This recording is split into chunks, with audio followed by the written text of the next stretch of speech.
All right. Peace and greetings, YouTubers. So, I was watching a Breakfast Club interview with Killer Mike.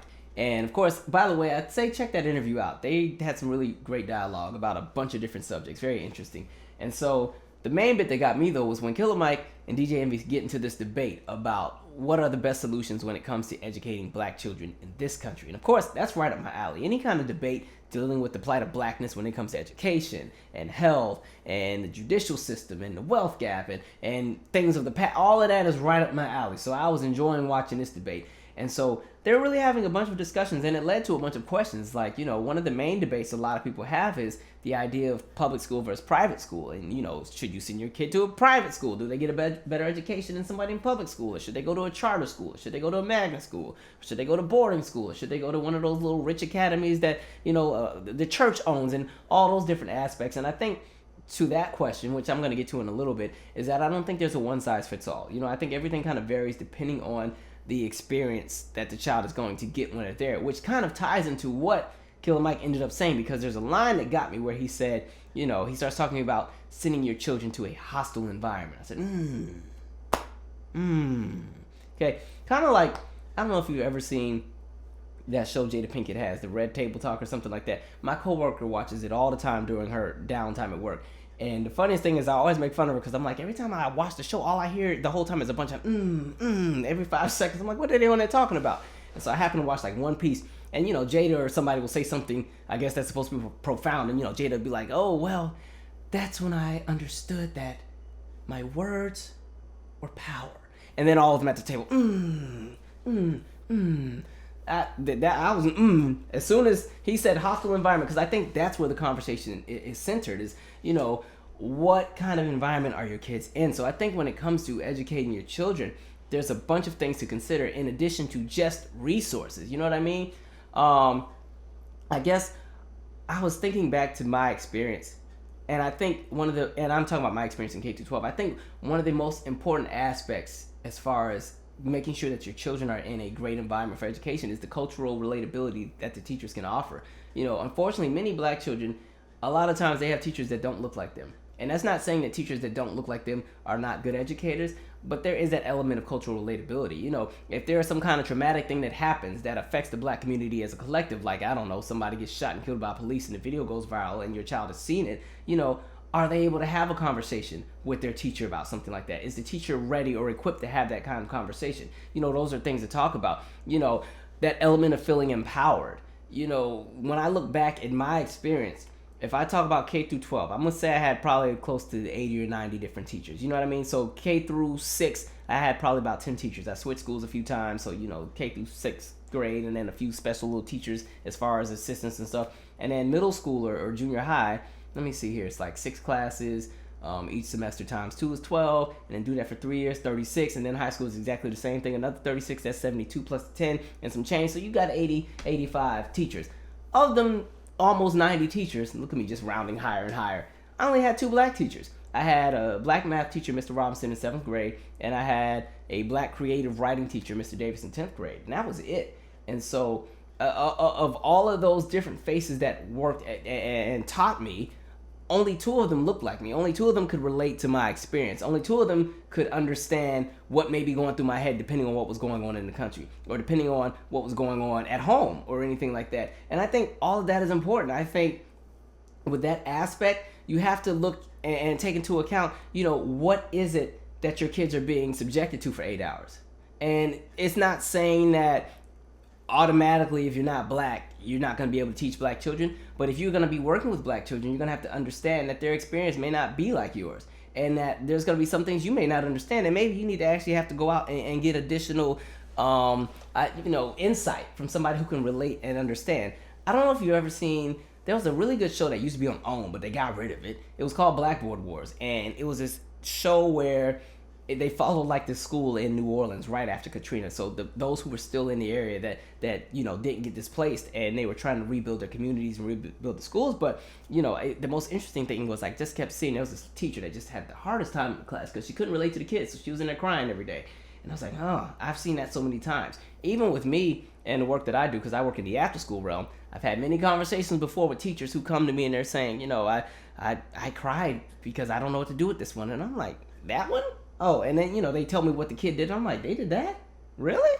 And I think another aspect is understanding that it's not good to solely believe that your children's education is 100% dependent on the teachers. You know what I mean? Like, there's more, like, education for me comes full circle. It comes from sitting in the classroom. It comes from life experiences. I think a lot of your education comes from life experiences. That's one of the things I don't think we understand until we're much older. We're in our heads, we're like, okay, you go to school and then you go to college. If you go to college, you get the degree and everything makes sense. And really, it's like once you get out of college with that degree, that's when everything just hits like pow, pow, pow, pow. And you're trying to put together all kind of puzzle pieces that don't even make sense. And you don't even know if this puzzle piece is for the same puzzle. Maybe there's a puzzle you haven't even found yet and you got the wrong piece and it fell out of the box somehow and it's in the wrong batch. Like, that's when stuff really like starts to kick in. And so understanding that, everything is full circle. And I always tell the parents that I work with, like, please don't think it's just your teacher's job to do all of that. There's going to be some things you're going to have to teach at home as far as that empowerment element, especially depending on where your kids go to school. If they go to a school where they're the speck of pepper and a bowl of salt, I can tell you right now, they're not learning a lot about themselves. In my experience going in K-12, like I've always said, Black history was slavery to Oprah in 20 pages. It started with, okay, well, somehow in the book, you started off as an African who morphed into this Black person that was named Martin Luther King, and then he died, and then racism ended, and everybody was equal. Oh, and Michael Jackson might be in the book, too. And I guess in 2018, maybe they've swapped out Martin Luther King, and they swapped him out with Obama and Oprah. Like, that's Black history in a lot of public schools. The curriculums are a little dated. And so it's important to also teach your teens, your kid, and your teens, teach your kids a bunch of different elements about life. And if you don't have the insight to do it, put them around somebody who does. Get them involved in some additional, some kind of after school program, some kind of club, something. You know what I mean? Like, I think education, it's full circle, because if we solely depend on what's currently being provided, we're selling the kids short. You know what I mean? And the other aspect is, because I saw DJ Envy start to say the bit about the teachers, and the teachers at the public schools were all terrible, and that's why he went to the private school, because those were the best teachers. And I'm like, nah. Because I'll say this: you have different tiers of teachers, and that's in both public and private schools. Don't think just because your kids are in a private school, those are the best of the best teachers. Some of them be some of the worst. But what I will say is, you have a bunch of different tiers when it comes to teachers. You have some people who just have that gift. They're just so good at it. You can put them in any environment, they will make it work. And those kids will be, those are those teachers that the kids never forget. The kids end up being 50 years old and they still remember Miss Johnson from 19 whenever, or for 2001. They will never forget Miss Johnson. And on the flip side, sometimes you have that bad teacher that they're never gonna forget. Man, I couldn't stand Miss. We'll use Miss Johnson and let's just say she was terrible. Couldn't stand Miss Johnson. She was horrible. This, that, and the third. And I think that's another element to think about, is recognizing that the experiences vary. And so when you're talking about different teachers, you have some teachers who are really, really great. You have some teachers who started out with high energy, but they got burnt out because they had to deal with so much and their energy is not there. They have no interest in it. There's some teachers that are just there for a paycheck.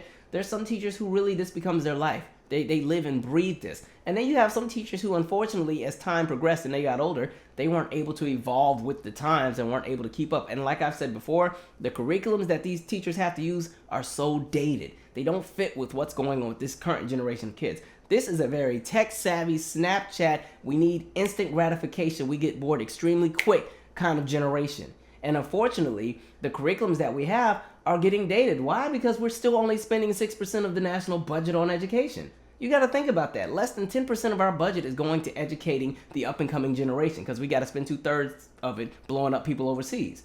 And so you have to think about that aspect and what kids are getting. And you have to think about the experience that kids are getting. The experience is not the same all across the board, as far as, if you go to a school in some part of Oklahoma, I can guarantee you right now it's going to be a very different experience for some kids who went to school in Miami, depending on what part of Miami you're in. Like, depending on the region where you live, there may be some things that don't really fit with the experience or the daily narrative that you live every day. And I think, however, there should be a threshold of what the bare minimum is. There's no reason why there should be schools that don't have enough money for books. There's no reason why, even when you just talk about the aspect of just different schools. The perfect example, I went to 4 different elementary schools because we moved so much. And 3rd grade was the most interesting transition, because the school that I was at initially, great school, I actually really, really liked my teacher. we had a field with grass, and you could play kickball, and you could run, and it was a great school. And there was a sandbox at the playground. I used to bring my little Hot Wheels and cars. We used to make these little sand dunes, and we'd be tearing it up at the sandbox. When we moved, because we moved overseas temporarily, the school I went to, it was K-12 in one building. And so it was this older building, probably built in like 1922 or some crap like that. There was no grass. The playground had no field. It was all asphalt. So, if you went on a slide, you better come down feet first. And one of the things we used to do when it was winter, when the slide would frost over, you get on that thing and go, you slide down. And it was a big slide. And so you definitely had to go feet first, because if you landed knee first, your knees were scabbed up from the asphalt and everything like that. And so, but the point I want to make is the experience was extremely different. So the school that I was at before I moved was all about empowering the kids, making the kids feel great. And so you had like a wall of, well, I do it at my center now too. It's called like a wall of fame. And so anytime you did anything good, you put it on the wall. Like you'd be so hyped to go put that little colored thing you put up, your little whatever you did, dinosaur diagram, that crap. You'd be hyped to put that on the wall, because of course the teacher gave a prize to the kids who had the most things on the wall. So you were fighting and clawing. And the other cool thing about it was, it didn't mean that you had to have the highest grade in the class to get on that wall. If you were one of the crappy students, I guess, which is probably not a good phrase to use, but they saw that you tried that day. Maybe instead of getting what would be the equivalent of an A, you got an equivalent of a C, and that was the first time you ever got that. It was going on that wall. So you were hyped. When we switched and I moved to that other school in a totally different part of the world, everything was punitive.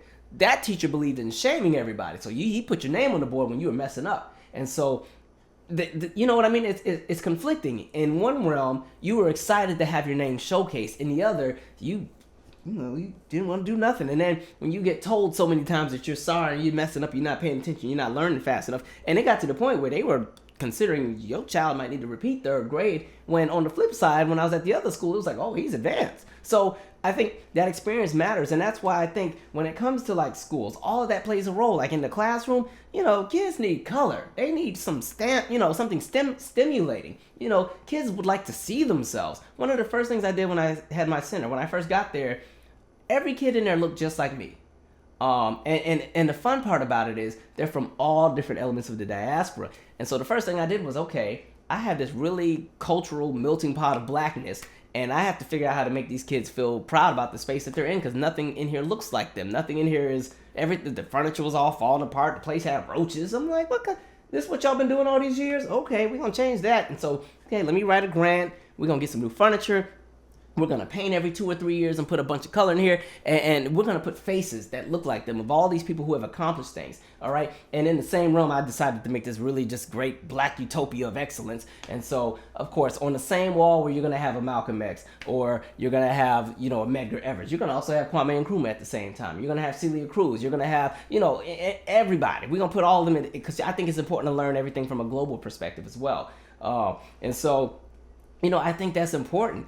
And so when you're talking about teaching black children, I think as parents and caretakers to children, you're going to have to figure out what works for that child. I think he hit a nail on the coffin, or hit the nail on the head when he said the bit about the hostile environment. I think that makes it so hard for a child to learn. If they're in a hostile environment, it's extremely difficult for them to want to be there for 8 hours. And the schools are changing how they do the curriculums. As they continue to cut things, you've watched them cut out music. You've watched them cut out art. A lot of school districts don't even do recess anymore. Some kids only get 20 minutes of any kind of recreation. And then they're supposed to sit down for 7-8 hours. And then after they had to sit down for 7-8 hours, then they got to come to me until 8 o'clock. And they ready to run and flip and do everything because they've had to sit still all day. And so our curriculums are dated. You know what I mean? And I think, like I said, I think there should be a threshold of what the bare minimum is. There's no reason why you should have schools. Personally, I think food, lunch, everything should be included. There's no reason why a child should be paying for lunch at school every day. You know what I mean? Because one, it's already coming out of your money in property taxes, and in that same realm what you're paying in property taxes, people are paying for daycare. And when kids go to daycare, they get fed. So there's no reason why kids should have to pay for school lunches. And I think the lunches, the crap that they're giving these kids needs to be a whole lot better as well. I just think there's so many things to consider. And I like that his aspect was, if you don't like what's going on in the schools, find a way to change it. And to be fair, everybody's not in that position to do that. There's some people, because I've seen some people make the arguments, well, black folks just don't be caring. When they have the PTA meetings, black folks don't be there. And I'm like, well, can we talk about, what neighborhood were you in? What was the experience like? What is the experience for the parents that are there? Are they working 2 or 3 jobs and they couldn't be at the PTA meeting because they have to work? Or are they one of the people who are extremely charitable and they're taking care of 5 or 6 other kids that aren't theirs because, cousin TT has to know to come to your house on Tuesdays because they mama's not going to be at work, and then you got to take care of little Darnell, and Darnell has asthma, so he can't be outside too much because the area that they live in has no trees and it's all concrete jungle and dust, so they can't go to the board meeting, and then this person has epilepsy, so they can't, that's the experience for a lot of people. So when you're talking and trying to compare and say, oh, well, black folks don't go to the PTA meetings in comparison to white folks, that's not true at all. I think in that aspect, well, it's true to an extent, but let's look at the context of why it's happening for some communities. Don't give a blanket statement in that aspect, because another thing that I've noticed when I look at the experience of some of the kids that go to the school in this area, like the DMV is a very unique area because it's very wealthy, but it's also very poor at the same time. I hate to use the word poor, but you have a lot of old money, you have a lot of new money, you have a lot of lobbyist money, you have a lot of international money coming here, but then you have a lot of families who are not included in any of that. They're pushed out of everything, and they're tugged around and shipped off. And so in one aspect, you can go somewhere in Arlington where it's a pretty, old money soccer moms who don't have to work. They're stay-at-home moms because the husband makes $200,000 or $300,000 a year. They can spend all day at the PTA meetings because they ain't got nothing else to do anyway, so of course they're gonna be there. But then on the flip side, you can drive literally 7 miles to certain parts of like Alexandria, Virginia, and it's a totally different experience. So I think I'm over here just rambling, but I think there's just so many things to consider when it comes to educating children, especially black children. I think one of the hardest aspects for black children that they deal with is, one, cultural relatability when it comes to the classroom, because a lot of teachers are not, they're not from the same experiences that the students that they teach. They can't relate. They don't even look like them. They don't speak the same language. They don't eat the same foods. They don't have the same beliefs. They don't even, how many times have we seen situations where a teacher cut the girl's braids or something? Or you've seen something where, I just saw the thing with the teacher that was trying to do a celebration of black history, and she came in there in blackface and a kente cloth, but she thought it was, she said she meant no ill will. She was trying to empower the kids. And I'm like, see, you don't even have the cultural sensitivity to understand what's racially insensitive. Those are important. And so, like I said, like the experience varies. So I really enjoyed watching that debate. And like I said, another thing is, as long as we've been in this country as black folks, we've never known living in America without having to fight against something, which makes it hard to ever figure out what the solutions are, because we've never lived in a space where the solutions were there for us, as far as something that we didn't have to create. You know what I mean? Like, as long as we've been here, we've never known what it's like to be liberated. And so that's why you have so many different opinions. Like, I'm sure there's a lot of you who don't agree with a lot of what I said, and that's okay. I think with it, that's why these conversations are great. So I'm like, keep the conversation going. I hope they continue to have more guests like that on that show. Share your 2 cents. What's your experience like? For those of you who are parents, what's worked for you? For those of you who are teachers, by the way, shout out to y'all. A lot of y'all be putting I don't know how y'all do it. Kudos to y'all. That's why I stay in the after school realm, because at least I'm not tied to a curriculum. I can get away with teaching a bit more. Which is fun, by the way. Like, I think that's what I like. I will always remember my kids just felt like superheroes this one day. We did this lesson on just that time Italy tried to invade Ethiopia and it didn't go well. And they were like, wait, you mean to tell me Italy had all this advanced weapons and all this, and then they still lost? I was like, yeah, they lost a few times. But, all of that plays a role. So share your 2 cents. Those of you who have kids, was it like? Or what's it like? What is it that you're dealing with? Those of you who didn't have kids, but you remember school, did you have a great experience? Did it suck? And mind you, we didn't even get into the conversation of college. We didn't get into that aspect, because there's a conversation about the fact that college initially was for the elite. It wasn't even for all of us. If you go back to 1940, only 5% of men had a college degree. Only 3% of women had a college degree. And that's because the country at the time was industrial. And so there's a lot of things to be had, a lot of conversations to have. But that's all I got to say. I'm going to go to bed. You all share your 2 cents. I'm out.